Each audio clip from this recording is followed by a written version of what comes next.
सावरकरांविषयी शाळेत शिकवला जाणारा एक अपूर्ण भाग कोणता? ॲक्च्युली आतापर्यंत सावरकरांवरती फारसं काही शिकवलं गेलं नाही. इतिहासातील सावरकरांची प्रतिमा आणि प्रत्यक्षात असलेली सावरकरांची प्रतिमा याच्यामध्ये किती अंतर आहे? प्रत्येक हिंदूंनी जानवं घातलं पाहिजे, प्रत्येक हिंदूंनी शेंडी राखली पाहिजे. जानवा हा ब्राह्मणांसाठीच आहे असं नाही, तर तो सर्व हिंदूंसाठी आहे असं त्यांचं मत होतं.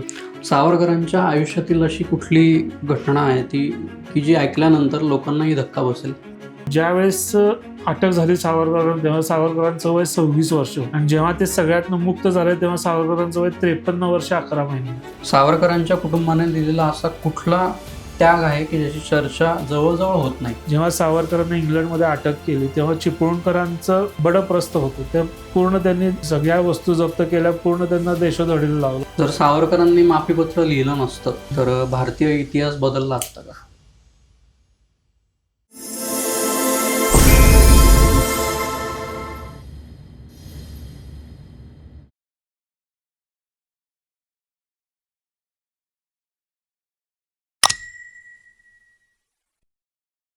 जर मी तुम्हाला सांगितलं की सावरकरांविषयीचे सर्वात लोकप्रिय आरोप आणि सर्वात लोकप्रिय स्तुती दोन्ही अर्धवट आहेत, आज आपण ना सावरकरांचं अंध समर्थन करणार आहोत ना अंध विरोध. आज आपण शोधणार आहोत इतिहासाने सावरकरांना न्याय दिला का. आजच्या भागात आपल्यासोबत आहेत advocate Aditya Ruikar sir, LLM cyber law तज्ज्ञ, व्यवसायाने अधिवक्ता आणि अभ्यासाने इतिहास संशोधक. बखर सावरकरांची या 1400 पानांच्या ग्रंथमालेचे ते लेखक असून 125हून अधिक संदर्भ ग्रंथाचा अभ्यास करून त्यांनी बाजीराव चिमाजी आणि सावरकरांवरती विस्तृत संशोधन देखील केलं आहे. नमस्कार मंडळी, पुन्हा एकदा मारगप्पाच्या नवीन पॉडकास्टमध्ये सगळ्यांचं स्वागत. आपण पॉडकास्टला सुरुवात करूया सर. नमस्कार. जर सावरकरांबद्दल एक गैरसमज दूर करायचा असेल तर तो कोणता? सावरकर हे अति जहालवादी होते किंवा अति एक्स्ट्रीमिस्ट होते.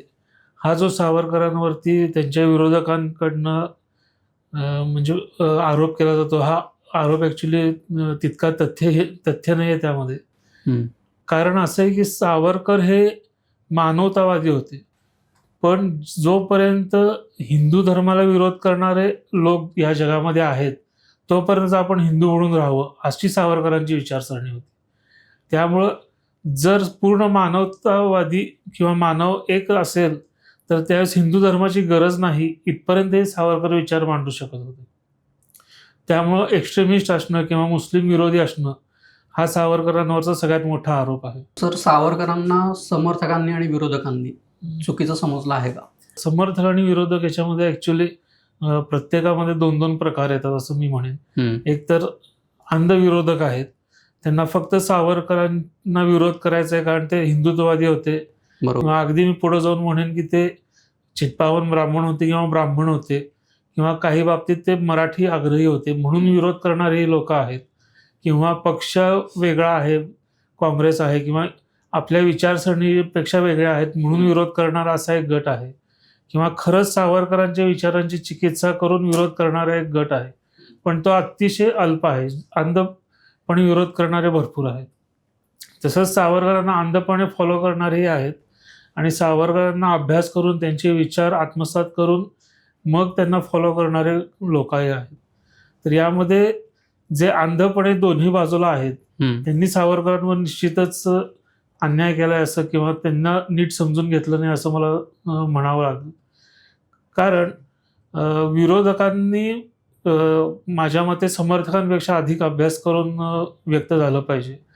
पण जर आपण सोशल मीडियावर किंवा अन्य ठिकाणी बघितलं तर अभ्यास नसलेले लोक फक्त एका शब्दात किंवा 2 शब्दात टीका करून तिथनं पळून जातात. त्यामुळे हा विरोधकांवरती जास्त आक्षेप घेण्यासारखी गोष्ट आहे. सावरकरांवर त्यांनी 100% अन्याय केला. ओके. सर, सावरकरांविषयी शाळेत शिकवला जाणारा एक अपूर्ण भाग कोणता आहे असं तुम्हाला वाटतं? ॲक्च्युली आतापर्यंत सावरकरांवरती फारसं काही शिकवलं गेलं नाही. एक मार्सेलिसची उडी माझ्या मते काही शाळांमध्ये किंवा काही बोर्डमध्ये शिकवायला होती, पण सावरकरांवरती किंवा त्यांच्या खऱ्या कार्यावरती बोलणारं किंवा खरे कार्य शिकवणारं असं आपल्या शाळेत दुर्दैवानं आजपर्यंत घडलं नाही. आता ह्या काळात कधी कधी मला फोन येतात की सावरकरांवरती आम्हाला आमच्या शाळेत प्रोजेक्ट सांगितलाय, त्याबद्दल आम्हाला माहिती हवी. विद्यार्थ्यांना सांगितलेला असतो, पालकांचे फोन येतात. तर अशा वेळेस आता थोडं सावरकरांबद्दल म्हणजे शाळेमध्ये सुद्धा बोललं जायला लागलंय किंवा सांगितलं जायला लागलं. पण गेले स्वातंत्र्यापासून जवळजवळ 2010 पर्यंत 15 पर्यंत ह्या गोष्टी कधी बोलल्या गेल्या नाहीत किंवा मुद्दामून प्रकरण किंवा सावरकरांचा धडा शाळेत असणार नाही याची जास्त काळजी घेतली. एखादी कविता असेल कदाचित सावरकरांबद्दल, नेमजसी नाही हा. परत मात्र पण सावरकरांचं खरं जो गाभा होता जीवनाचा, तो सांगणारे धडे आजपर्यंत तरी कुठल्याच अभ्यासक्रमात समाविष्ट केलेले दिसत नाहीत. इतिहासातील सावरकरांची प्रतिमा आणि प्रत्यक्षात असलेली सावरकरांची प्रतिमा याच्यामध्ये किती अंतर आहे? इतिहासात जर त्या काळात बघायला गेलं तर सावरकरांच्या एकूण 3 प्रतिमा आपण वर बघू शकतो. एक तर क्रांतिकारक, देशाला सशस्त्र क्रांतीने स्वातंत्र्य मिळवून देण्यासाठी लढणारे सावरकर.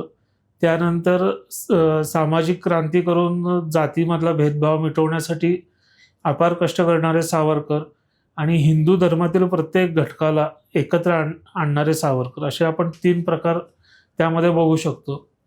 तर पहिल्या प्रकारावरती बरीच चर्चा झाली. त्यात काही विरोधक ही सावरकरांच्या क्रांतिकारक सावरकरांना मान देणारे आहेत किंवा मानणारे आहेत. पण नंतरच्या काळामधले सावरकरांना त्यांचं जितकं कार्य आहे तितक्या कार्याच्या प्रमाणात त्यांना त्या बाबतीत न्याय मिळाला असं वाटत नाही. किंवा काही घटकांकडून, काही लोकांकडून, विशेषतः सावरकरांच्या विरोधी विचारसरणीचे किंवा जर बोलायचं झालं तर काँग्रेसच्या लोकांकडून सावरकरांचे नंतरचं जे कार्य आहे, म्हणजे हिंदूंचं संघटन करण्याचं किंवा हिंदूंमध्ये जो काही जातीभेद असेल किंवा पूर्वीच्या काळात काही अनिष्ट रूढी पडल्या होत्या त्या दूर करण्याचे जे सावरकरांनी काम केलंय, अस्पृश्यतेसाठी जे काम केलं, मंदिरामध्ये प्रवेश मिळण्यासाठी जे काम सावरकरांनी केलेलं आहे, किंवा सहभोजन असेल की एकत्र गावातल्या प्रत्येक माणसांनी एका पंक्तीला बसून जेवलं पाहिजे, किंवा अगदी प्रत्येक हिंदूंनी जानवं घातलं पाहिजे, प्रत्येक हिंदूंनी शेंडी राखली पाहिजे. जानवा हा काय फक्त ब्राह्मणांसाठीच आहे असं नाही, तर तो सर्व हिंदूंसाठी आहे असं त्यांचं मत होतं. त्यामुळे ते विविध कार्यक्रमांना किंवा विविध ठिकाणी गेले की जानव्याचं वाटप सुद्धा करायचे. ह्या सगळ्या ज्या गोष्टी आहेत ज्या समाजाला एकत्र करणाऱ्या आहेत, या इतिहासातनं आजपर्यंत बाहेर येऊ दिल्या नाहीत किंवा त्याच्यावर जास्त चर्चा होऊ दिली नाही. सर, 1400 पानांच्या अभ्यासानंतर सावरकरांविषयी तुमचं मत कसं बदललं? अभ्यास करण्यापूर्वी थोडं माझं वाचन सावरकरांवरती होतं, पण सावरकरांचा मुख्य भाग हा क्रांतिकार्य असंच इतर लोकांप्रमाणे माझाही समज होता. पण त्यानंतर जेव्हा मी डिटेलमध्ये सविस्तर वाचत गेलो त्यावेळेस मला सावरकरांचं सामाजिक कार्य किती मोठं आहे, रत्नागिरीमध्ये त्यांनी 13-13.5 वर्षाच्या काळामध्ये किती मोठं कार्य उभं केलं आणि त्या कार्यातनं प्रेरणा घेऊन देशभरात त्याचा कसा विस्तार होत गेला, ह्याचा अभ्यास केल्यानंतर सावरकरांची क्रांतिकारक असण्यापेक्षाची जी मोठी प्रतिमा आहे ती आपल्यासमोर येते. आणि त्यानंतर जेव्हा 1937 साली ते पूर्ण बंधनमुक्त झाले, त्यानंतर त्यांनी जे हिंदू संघटनेचं काम सुरू केलं, त्यावेळेस पाकिस्तान वेगळा मागण्याची एक आक्रमक योजना चालू झालेली होती. बरोबर.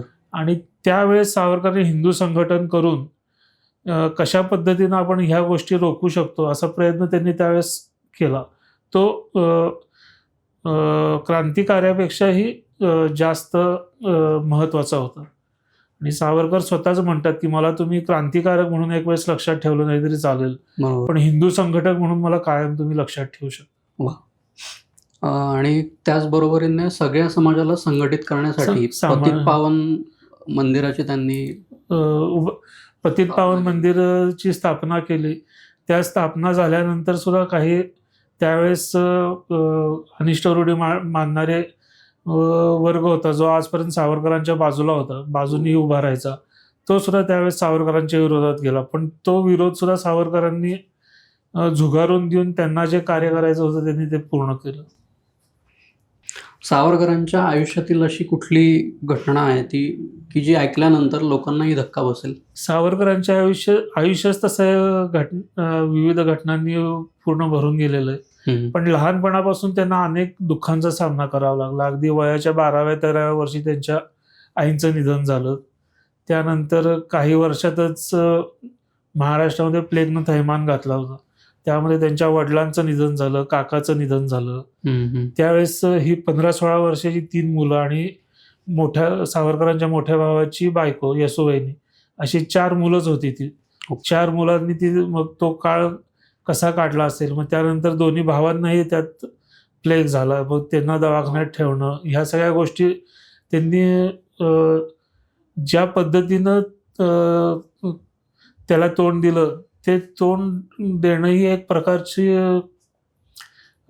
काय म्हणता येईल की आपल्याला तो जर सगळा भाग आपण वाचला किंवा ऐकला तर त्याबाबत आपल्याला मनामध्ये असं येतं की किती सावरकरांनी भोगलेलं आहे. बरोबर. म्हणजे आपण नंतर टीका करताना हा जर भाग एकदा वाचला त्यांचा, की त्यांच्याबद्दल नक्कीच तुमच्या मनामध्ये की नाही, सावरकरांबद्दल आपण असं बोललं नाही पाहिजे, असं नक्कीच येऊ शकतं. अंदमान कारागृहात जेव्हा सावरकर होते तेव्हा त्यांच्या मानसिक ताकदीचं सर्वात मोठं उदाहरण कुठलं देता येईल आपल्याला? कारण माझ्या ऐकण्यात असं आहे की त्यांना विविध नारळ सोलण्यापासूनची कामं वगैरे.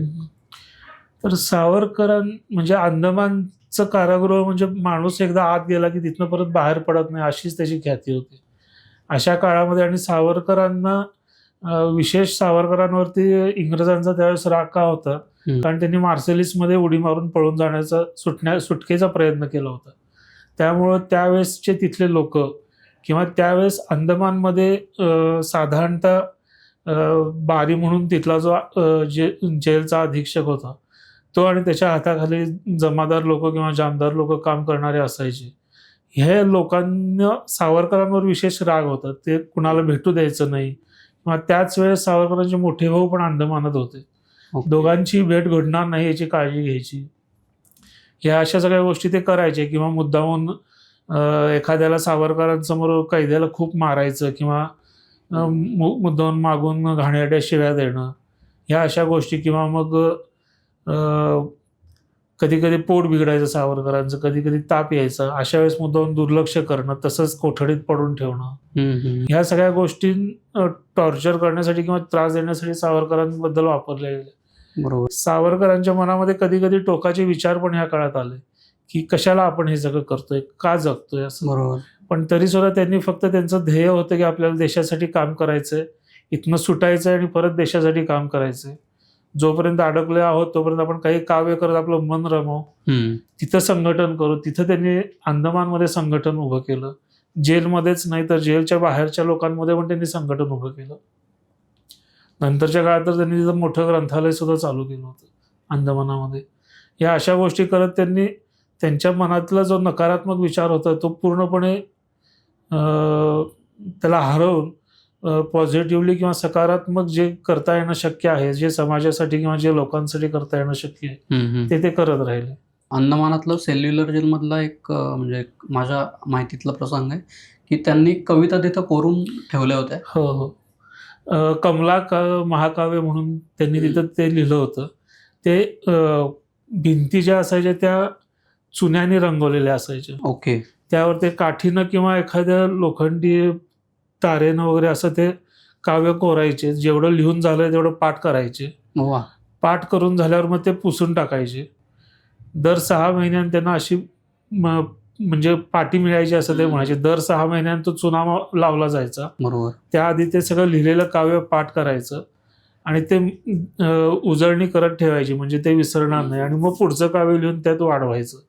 असं करत सावरकरांनी खूप मोठं महाकाव्यच म्हणावं लागेल ते तिथं त्यांनी लिहिलं. आणि नंतर काही भाग त्यांना लिहिता आला म्हणजे कागदावरती, तो त्यांनी काही आपल्या सहकाऱ्यांबरोबर ती भारतात पाठवला.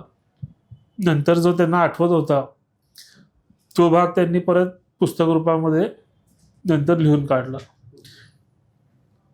आणि कमला काव्यामध्ये शृंगार रस सुद्धा भरपूर आहे. म्हणजे फक्त वीर रस आहे असं नाही, तर शृंगार रसात सुद्धा सावरकरांचा हात किंवा त्यांचे साहित्यिक गुण त्या काव्यामधनं दिसून येतात.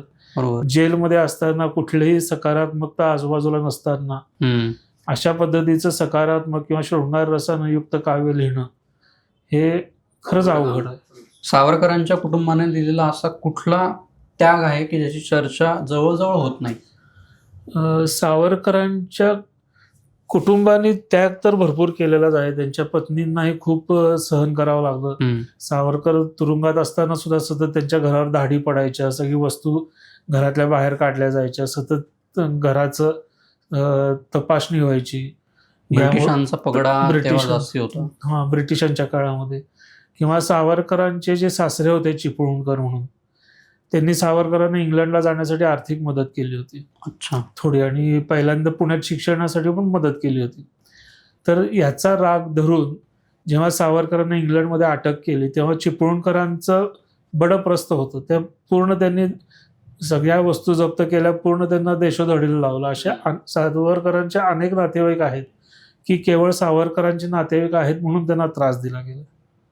त्याच्यात सावरकरांच्या पत्नी किंवा त्यांच्या वहिनी यांनी म्हणजे अतिशय हालाकीचं जीवन, कधी कधी भीषण परिस्थितीत सुद्धा त्यांना सगळा काळ काढावा लागलेला. बरोबर. सावरकरांच्या आयुष्यातील कुठला एकाकी क्षण होता? सावरकरांच्या आयुष्यामध्ये एकूण जर असं विचार केला तर तीन एकाकी क्षण आलेले आहेत. एक तर जेव्हा सावरकर इंग्लंडमध्ये होते आणि सावरकरांचा मुलगा प्रभाकर नावाचा होता, तो भारतात होता, लहान होता आणि तो वारला, याची तार सावरकरांना मिळाली. त्यावेळेस सावरकरांना तिथं खूप एकाकी वाटलं होतं. त्यावेळेस ते ब्रायटनच्या किनाऱ्यावर गेले होते. त्यावेळेस नेमजसी ने परत मातृभूमीला हे काव्य तिथं त्यांना स्फुरलेलं आहे. तो एकाकी क्षण सावरकरांच्या जीवनातला म्हणजे सावरकरांना आत्मभावनिक करणारा क्षण होता. त्याआधी प्लेगच्या साथीच्या वेळेस वडिलांचं, काकाचं किंवा मोठ्यांचं छत्र जाणं, त्या सगळ्या परिस्थितीमध्ये आजूबाजूला प्रेतं जळतात अशा ठिकाणी राहावं लागणं, हाही क्षण आहेच. पण त्यानंतरच्या काळात इंग्लंडमधला हा क्षण आहे. त्यानंतर ज्यावेळेस सावरकरांनी रत्नागिरीमध्ये कार्य चालू केलं आणि जे आजपर्यंत सावरकरांचे समर्थक होते तेच सावरकरांच्या विरोधात उभे राहिले, तोही कदाचित सावरकरांच्या दृष्टीने एकाकी क्षण असेल की करेक्ट. आजपर्यंत विश्वास ठेवला पण आता विश्वास ठेवत नाहीयेत लोक काही, असं. किंवा सावरकरांनी 7 वर्ष आपले हिंदू महासभेला दिले. हो. आणि हिंदू महासभा पूर्ण देशभर पसरवण्याचं मोठं कार्य त्यांनी केलं. त्यातही सावरकरांना काही प्रमाणात अपयश आलं. त्यावेळेस सुद्धा सावरकरांना शेवटी 44-45 साली असं एकाकी पण जाणवलं की आपण एवढं सगळं कष्ट करतोय, एवढं सगळं समाजासाठी करतोय, पण समाजात तितक्या प्रकारचं समाज अजून ते विचार स्वीकारायला तयार नाही. बरोबर. आणि सावरकरांच्या बाबतीत एक किस्सा सांगतो, म्हणजे आवडेल, प्रेक्षकांनाही आवडेल. लोकांना म्हणजे लोकांचा व्ह्यू कसा होता, स्वातंत्र्य मिळाल्यानंतर सावरकरांना भेटायला म्हणजे देशातनं अनेक लोक जात असत. हो. आणि सावरकरांची परिस्थिती तशी सामान्य होती, म्हणजे सावरकर काय असे फार श्रीमंत किंवा अशा ह्याच्यात नव्हते. तर सावरकरांकडे भेटायला आलेल्या लोकांना चहा पण देणं शक्य सावरकरांना व्हायचं नाही. बापरे. तर बाहेर जाणाऱ्या लोक म्हणजे सावरकरांनी काय त्याग केलाय किंवा सावरकरांनी आजपर्यंत देशासाठी काय केलंय हे विसरायचे आणि चर्चा करायची, सावरकरांकडे एवढ्या लांबनं आम्ही आलो आणि चहा पण मिळाला नाही. हा कदाचित सावरकरांना सगळ्यात जास्त टोचणारी गोष्ट प्रसंग असतो. राईट. सावरकरांच्या व्यक्तिमत्वातील असा कुठला पैलू आहे की जो अजूनही टीकाकारांनाही आवडू शकतो? सावरकरांच्या भक्तांपेक्षा टीकाकारांनी जर खरा अभ्यास केला तर सावरकरांना ते जास्त आवडतील. कारण ज्या गोष्टीत म्हणजे समजा सनातन धर्मावरती टीका करणारे लोक असतील तर सावरकरांची अशी 10 वाक्य घेतली की ही जर वाक्य आपण वापरली तर आपल्याकडं असलेल्या टीकेला मोठं इंधन मिळू शकेल, किंवा हा विषय जर धरला तर आपल्याकडं खूप मोठा एखादा बॉम्ब लागेल असं म्हणता येईल. अशा पद्धतीचे सावरकरांचे काही विचार आहेत. ते विचार घेऊन जर चाललं किंवा त्या विचारांवर चाललं किंवा हिंदू संघटन असेल किंवा आणि हिंदू म्हणजे हिंदू धर्म असं सावरकरांना अभिप्रेत नाही. बरोबर. सावरकरांचा हिंदू हा धर्मापेक्षाही मोठ्या चौकोनातला विषय आहे. तर त्या एकत्रीकरणासाठी जर विचार केला तर सावरकर नक्कीच विरोधकांना पटतील. किंवा सामाजिक क्रांतीबद्दल जर बघितलं तर त्या काळात सामाजिक क्रांती सावरकरांनी ज्या परिस्थितीत केली त्या परिस्थितीत खरं तर विरोधकांनीच त्यांना जास्त डोक्यावरती घेतलं पाहिजे चाहत्या वर्गापेक्षा, असं मला वाटतं. पुढचे जे काही प्रश्न मी घेणार आहे सर ते थोडे कॉन्ट्रोवर्शियल होऊ शकतात. नक्कीच. माफीपत्र वादाबद्दल सर्वात मोठा गैरसमज कोणता आहे? एकतर मुळात त्याला माफीपत्र म्हणणं हेच चुकीचं आहे. मग जर माफीपत्र त्याला म्हणायचं असेल तर सावरकरांनी जी मार्सेलिसमध्ये सुटकेचा प्रयत्न केला ती पण सावरकरांच्या दृष्टीनं म्हणजे त्यांच्या दृष्टीनं चूक होती का? माणूस अडकला असेल तर सुटका स्वतःची करून घेण्यासाठी सगळे हातखंडे वापरतो, हे माणसाचा स्वभाव आहे. आणि जो माणूसाला मोठं ध्येय आहे, मोठ्या गोष्टी करायच्या आहेत, तो एखाद्या ठिकाणी अडकून पडणं हे त्या दृष्टीनं त्याला मानवणारं नाही. मग त्या सुटकेसाठी कुठलेही प्रयत्न केले, त्यासाठी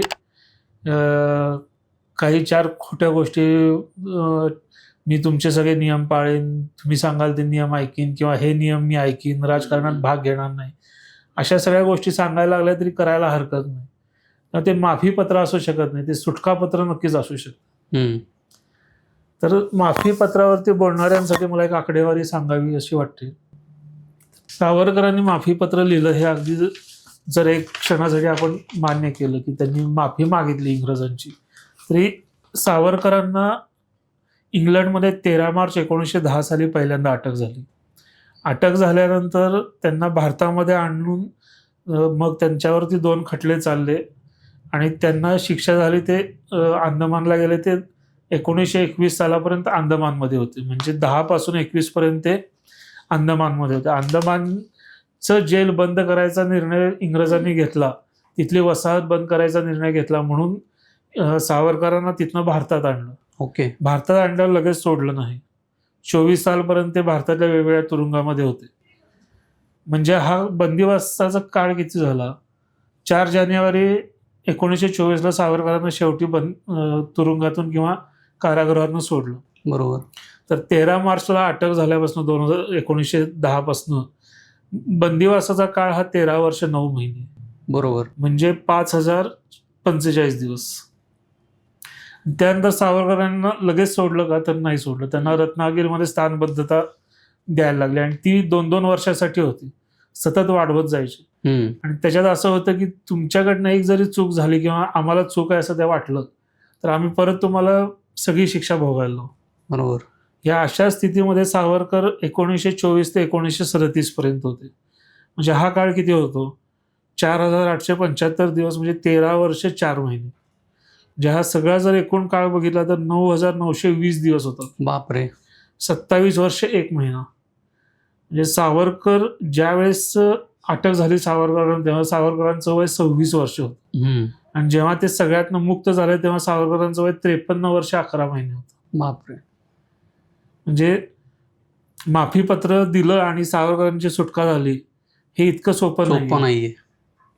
त्यामुळे माफीपत्र म्हणताना हा सगळा विचार केला पाहिजे. किंवा 9920 दिवस असं अजून तुम्ही ज्यांचं सपोर्ट करता असा क्रांती म्हणजे कोण व्यक्ती आहे की जो इतके वर्ष बंधनात होता किंवा इतके वर्ष कारावासात होता? आणि सावरकरांच्या बरोबरीने इतर काही क्रांतिकारक होते, त्यांनी अशी मर्सी लेटर्स किंवा पिटिशन दिलेली म्हणजे बरेच जणांनी लिहिलेलं. आणि ती एक स्ट्रॅटेजी होती क्रांतिकारकांची की शिक्षा झाली ठीक आहे, पण माफीनामा म्हणजे फक्त सावरकर हे नाव जोडलं जातं, तसं नसून इतरही क्रांतिकारक आहेत. हो हो. आणि ती एक पद्धत होती, स्ट्रॅटेजी होती. ते आधीपासून म्हणजे काय म्हणतात की ठीक आहे मला यातनं बाहेर पडायचंय तर त्यासाठी आपल्याला प्रयत्न केले पाहिजेत. सावरकरांनी पहिल्या महायुद्धाच्या वेळेस इंग्लंडच्या विरुद्ध जे देश लढत होते त्या देशांच्या मदतीनं अंदमानमधनं बाहेर पडण्याचाही प्रयत्न केला होता, पण तो यशस्वी झाला नाही. म्हणजे असे प्रयत्न सावरकर इतरही करत होते. आणि अंदमानचा तुरुंग फोडून बाहेर पडून पण काही उपयोग नव्हता, कारण तिथनं भारतात यायला दुसरं काही साधन नव्हतं. मध्ये खूप समुद्र आहे बरोबर. आणि तिथं अंदमानामध्ये त्यावेळेस वनवासी लोक भरपूर राहत असत, नरभक्षक असत, त्यामुळं तसं पळून जाण्यात तिथनं काही अर्थ नव्हता.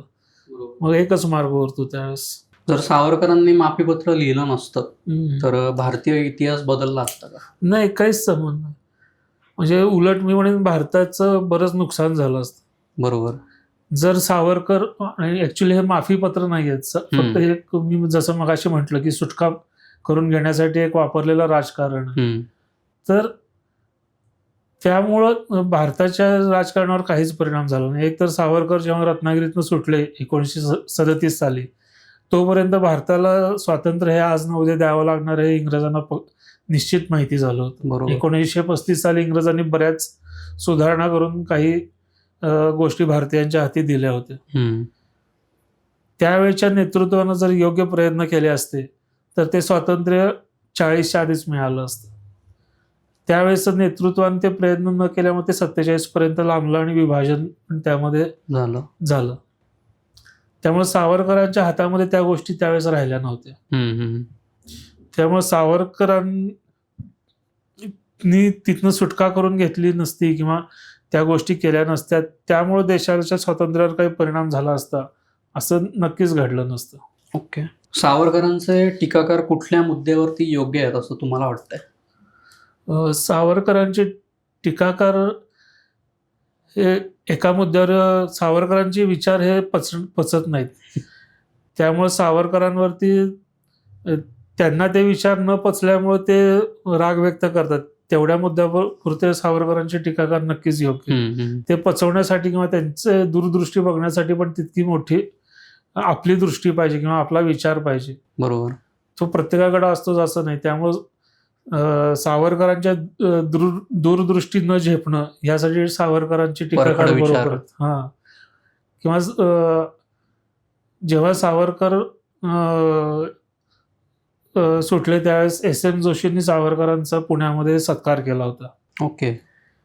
तर SM जोशी त्यावेळेस म्हणाले की आम्हाला 1908च्या आधीचे सावरकर मान्य आहेत, आत्ताचे सावरकर मान्य नाहीत. त्या भाषणामध्ये असं बोलले होते. तर त्यावर सावरकर आपल्या भाषणामध्ये म्हणाले होते की 1908चा करण्यासाठी यांना 1937 उजाडला आहे, आजचा मी करण्यासाठी यांना कदाचित 1970 उजाडेल. बरोबर. तर हे जे सावरकरांची विचार किंवा दूरदृष्टी होती ही न झेपणं, हे बद्दल आपण सावरकरांना दोष देऊ शकतो. गांधी हत्या प्रकरणानंतर सावरकरांच्या वारशावरती म्हणजे जे वारस त्यांचे होते सर्वात मोठा परिणाम काय झाला? सावरकरां एकतर मुळात भारत स्वातंत्र्य झाल्यानंतर म्हणजे सावरकरांनी अगदी स्पष्ट सांगितलं होतं जेव्हा भारत स्वतंत्र होईल त्यानंतर क्रांतीची कुठलीही गरज भारताला नाही. म्हणजे आंदोलनं ही अगदी तुम्ही सौम्य पद्धतीनं केली पाहिजे, बाकी कुठलाही त्रास होत न देता केली पाहिजे. त्यावेळेस काही घोटाळे, हे घोटाळे ते घोटाळे किंवा काळा बाजार असा विषय निघायचा. त्यावेळेस सावरकर असं म्हणायचे की तुम्ही सरकारला थोडा वेळ द्या, आता लगेच त्यांच्यावर टीका करू नका, कारण हे नवीन सरकार आहे, ह्या सरकारला स्थिर स्थावर होऊन स्वतःचं कार्य करायला थोडा वेळ लागेल, तो थोडा पेशन्स ठेवला पाहिजे. म्हणजे सावरकरांचे विचार इतके उदार होते की तुम्ही आता अजिबात कुठल्याही प्रकारची क्रांती करू नका.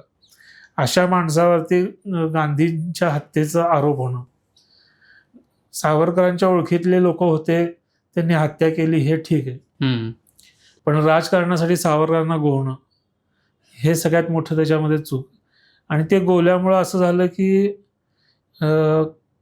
बऱ्याच लोकांना असं वाटलं की आता परत जर हा गट देशावरती राज्य करू लागला तर परत अनागोंदी किंवा अराजकता माजू शकते. म्हणून त्यानंतर जे काँग्रेस 2014 पर्यंत टिकलं ते त्या एका गोळीचा परिणाम आहे.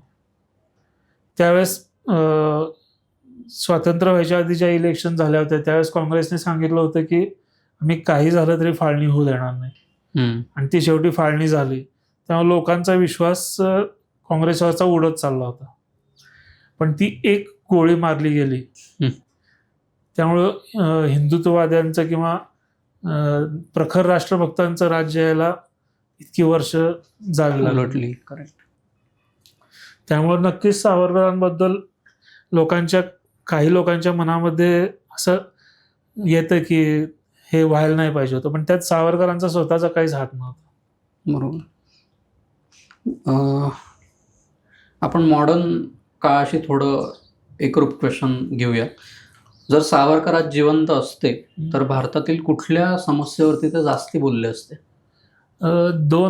आता जो जातीय वाद वाढत चाललेला आहे त्यावर तर सावरकरांनी नक्कीच प्रखर टीका केली असती.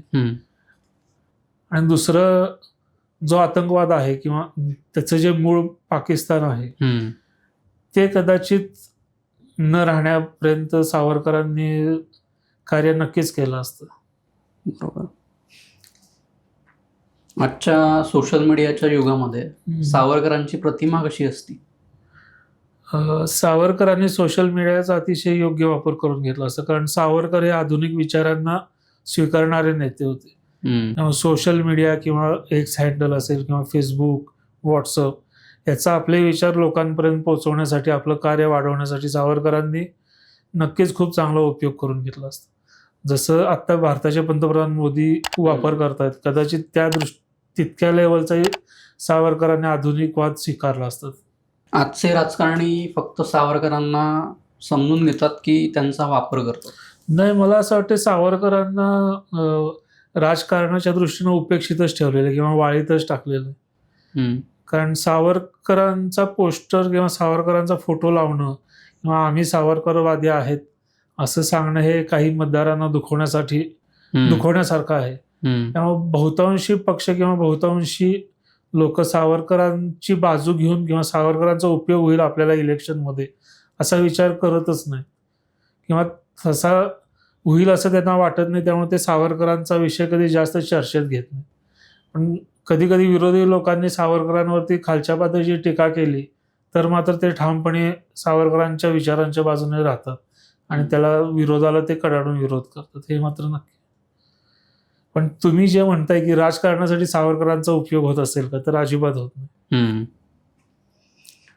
सावरकरांचा असा कोणता विचार आहे जो आजच्या पिढीने सर्वात म्हणजे 2026च्या तरुणांसाठी सर्वात महत्वाचा आहे? सावरकरांचं असं मत होतं की तुम्ही काही करा, मग तुम्ही व्यवसाय करा किंवा तुम्ही इंडस्ट्री काढा किंवा तुम्ही सैन्यात जावा, जे काही कराल ते देशासाठी करा. हा जर आजच्या तरुणांनी विचार घेतला तर आपण देशाला इतकं पुढं नेऊ शकू की जगातली कुठलीही ताकद आपल्याकडे वाकड्या नजरेनं बघणार. शेवटी इतिहासाने सावरकरांना न्याय दिला का आणि का दिला? सावरकरांना न्याय दिला असं म्हणता येणार नाही. मी जेव्हा हे पुस्तक लिहायला घेतलं त्याच्या आधी मी बाजीराव चिमाजी हे पुस्तक लिहिलं होतं. त्यानंतर मी बाबासाहेब पुरंदरेंना एकदा भेटायला गेलो होतो. त्यावेळेस त्यांना मी सांगितलं की मी सावरकरांवरती पुस्तक लिहितोय वगैरे. त्यावेळेस ते मला म्हटले होते की तुम्ही इतिहासात ज्यांच्यावर अन्याय झालाय अशा लोकांचं वकीलपत्र घ्यायला चालू केलंय वाटतं. सावरकरांवरती इतिहासानं आणि आपल्या लोकांनी अन्यायच केलेला आहे. सावरकरांचं जितक्या मोठ्या प्रमाणामध्ये गौरव केला पाहिजे होता त्याच्या 5% सुद्धा गौरव आपण केलेला नाही सावरकरांचा. आणि ह्या गोष्टी राजकीय हेतूसाठी दाबून ठेवल्या गेल्या, सावरकरांचं कार्य दाबून ठेवलं गेलं, हे त्याच्यातलं सगळ्यात जास्त दुर्दैव. सर, आपण रॅपिड फायर राऊंड घेऊया. पटपट क्वेश्चनची आन्सर करायचे. एका शब्दात सावरकर. वीर. सावरकरांचा सर्वात मोठा त्याग. सावरकरांचा सगळ्यात मोठा त्याग हे त्यांचं जीवनच आहे. कारण त्यांनी जीवनच पूर्ण त्याग केलेलं आहे. त्यांनी एक सेकंदही स्वतःसाठी कधी विचार केला नाही की ह्या गोष्टी मी करेन स्वतःसाठी. सावरकरांचा सगळ्यात दूरदर्शी विचार कुठला होता? सावरकरांचा सगळ्यात दूरदर्शी विचार जेव्हा भारताला स्वातंत्र्य मिळत होतं त्यावेळेस भारताच्या सैन्यामध्ये 60% हे मुस्लिम लोक होते, 40% हिंदू लोक होते. त्यावेळेस सावरकरांनी हिंदूंचे सैनिकीकरण करा असं एक मोठी अभियान राबवलं होतं. ओके. त्यामुळे भारत स्वतंत्र होईस तोपर्यंत ते प्रमाण बरोबर उलटं झालं होतं. त्यामुळे कदाचित फाळणीनंतर लगेच झालेल्या युद्धामध्ये भारताला सहज विजय मिळवता आला असू शकतो.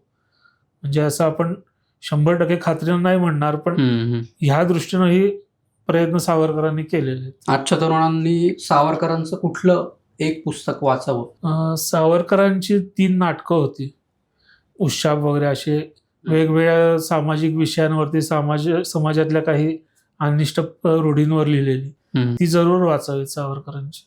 सावरकरांचं सगळ्यात सुंदर काव्य? नेमज सिने आहे, जयस्तुती आहे, शिवाजी महाराजांची आरती आहे. कवितेतला कळणारा माणूस असेल तर तो असा नेमजसीने परत मातृभूमीला सगळ्यांना म्हणजे माहितीच आहे, पण त्या व्यतिरिक्त असं कुठलं काव्य आहे की अजून ते ज्ञात नाहीये? सावरकरांनी वयाच्या 15व्या किंवा त्याच्याही आधी वर्षी एक फटका लिहिला होता. फटका म्हणजे काव्य प्रकार आहे मराठीतला. तर त्यामध्ये सावरकरांनी भारतात कुठल्या भागात कुठलं कापड तयार होतंय ह्याचं वर्णन करत स्वदेशी का वापरलं पाहिजे अशा पद्धतीचं त्यांचं ते काव्य. किंवा सावरकरांनी विधवांचं दुःख मांडण्यासाठी एक काव्य लिहिलेलं, जवळजवळ ते 200-250 ओळ्यांचं आहे. ते सुद्धा लोकांनी अभ्यासण्यासारखं आहे. म्हणजे त्या काळात विधवांना किती त्रास होता आणि एका 15-16 वर्षाच्या 14 वर्षाच्या मुलाला तो त्रास दिसत होता, हेही वाचण्यासारखं. प्रेक्षकांना अजून एक म्हणजे जाणून घ्यायला आवडेल की सावरकर म्हणजे पेन्शन घेत होते भारत सरकारकडनं, त्याबद्दल काही विस्तृत माहिती? इंग्रजांकडनं. तर एक तर ही पेन्शन नव्हती. सावरकर स्वतः बॅरिस्टर होते. सावरकरांनी रत्नागिरीमध्ये आल्यावरती वकिली करण्यासाठी परवानगी मागितली होती, कारण ते इंग्रज सरकार होतं, त्यांच्या परवानगीशिवाय काही करता येत नव्हतं. तर सावरकरांना वकिली करण्याची परवानगी इंग्रज सरकारनं दिली नव्हती. आणि जर एखाद्याला व्यवसाय करायची परवानगी दिली जात नाही तर त्याला निर्वाह भत्ता देणं हे बंधनकारक असतं, हा कायदा आहे. त्यानुसार तो निर्वाह भत्ता होता. आणि सावरकरांची त्या काळामध्ये जी भाषणं व्हायची त्या प्रत्येक भाषणामध्येच लोक स्वतःहून सावरकरांना थैल्या अर्पण करायचे. कधी 200 रुपये, कधी 500 रुपये, कधी 1000 रुपये, कधी 50 रुपये असतील, अशा थैल्या अर्पण करायचे. आणि सावरकरांचा 61 जी साजरी केली त्यावेळेस सावरकरांनी ती एक समिती बनवली होती.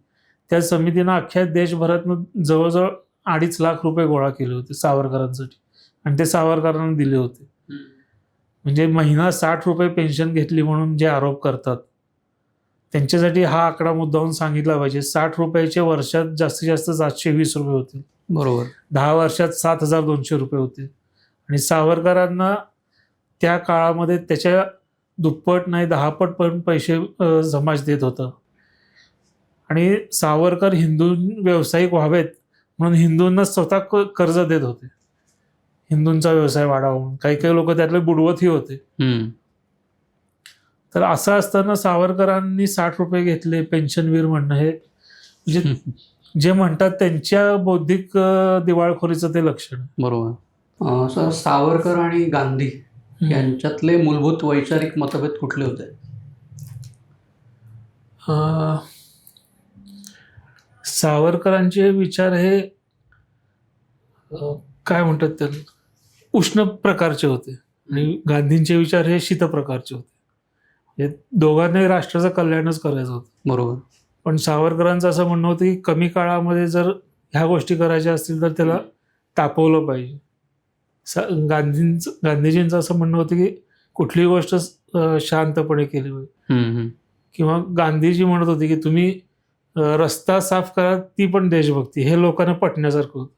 पण सावरकरांचं तसं नव्हतं. तुम्ही एक कलेक्टरला मारलं तर तुम्ही देशभक्त व्हा. ह्या दोघांचा उद्देश एकच असला तरी काय म्हणतात त्याला, एक 100 अंशांत तापणारं पाणी आणि 0 अंशाचा बर्फ एवढा फरक होता. ओके.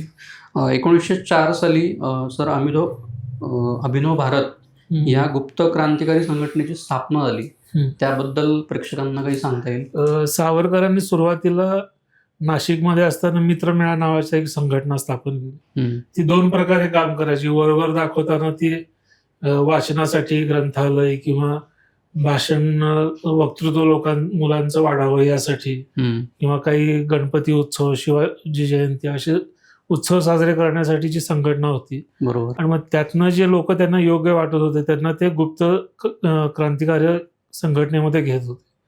मग सावरकर पुण्यामध्ये जेव्हा शिकायला आले त्यावेळेस त्यांनी त्या मित्रमेळाचं नाव बदलून अभिनव भारत ठेवलं. ओके. आणि मग त्यानंतर ते जगभर त्याचे लोक बऱ्याच देशांमध्ये कार्यकर्ते त्याचे निर्माण झाले होते. अंदमानामध्ये असताना नेमक्या कोणत्या यातना सावरकरांना दिल्या गेल्या? शारीरिक यातना दिल्या गेल्या, मानसिक यातना दिल्या गेल्या. शिवाय घरच्यांपासून दूर होते तो एक कधी कधी त्यांना घरच्यांची किंवा भारताची आठवण येणं, ह्या सगळ्या गोष्टी होत्या.